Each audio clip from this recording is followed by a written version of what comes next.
Hello, this is Jeremy Wagner of Daily FX Education, and I'm here to talk to you about how I use the Bollinger Bands in my trading.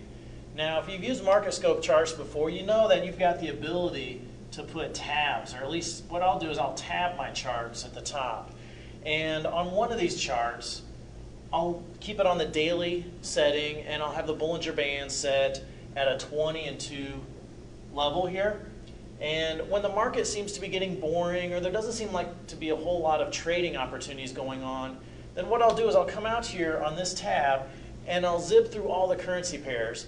And there's two specific types of conditions or shapes of the Bollinger Bands that I'm looking for. And for example, let's say that we've got a price trend here that's to the upside. And if I were to throw Bollinger Bands on this, the Bollinger Bands will probably start off and widen out as the volatility increases, and then eventually they'll come together and begin to trade in horizontal fashion.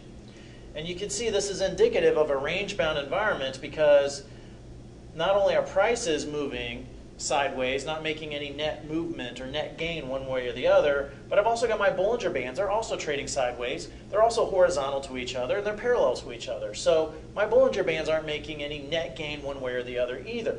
So this tells me that it's a range-bound type of environment, and if we even carry this out further, I'm going to look for the prices to make their way down to the bottom band.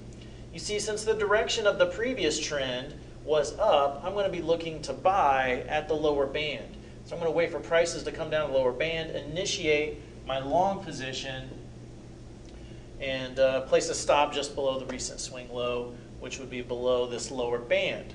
So that's the first type of trading scenario.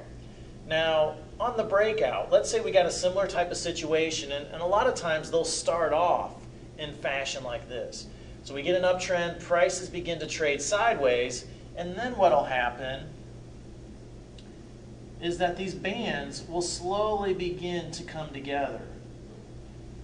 And that will take much longer, and that's usually what you're going to find over the summer, or what I was talking about earlier as far as the mood of the market being a quiet and boring type of situation, and there doesn't seem to be a whole lot of trading opportunities going on. That's when this tends to occur. And you got to be looking out for it, otherwise you may miss it, because it can be very subtle, and it usually doesn't happen very long. One of the longer standing situations was on the euro dollar, going back in late June and early July of 2009. There was a situation like this on the euro dollar where the bands started to slowly contract, and you'll see that if you put that out there. So when I see the bands coming together, meaning the distance between the upper band and the lower band is beginning to shrink, then that indicates the potential for a looming breakout.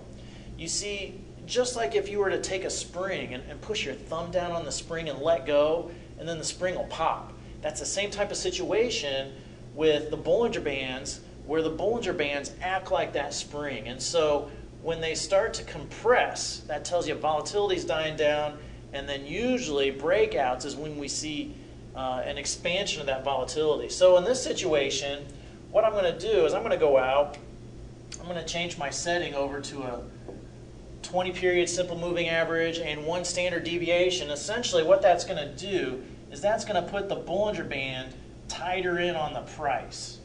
And so at this point, I'm going to wait for my price to reach my upper band on a breakout type of trade.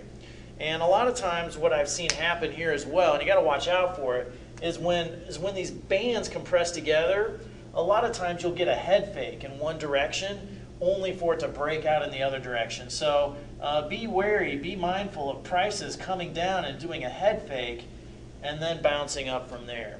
So that's how I trade using Bollinger Bands, and I want to wish you the best of luck in your trading as well.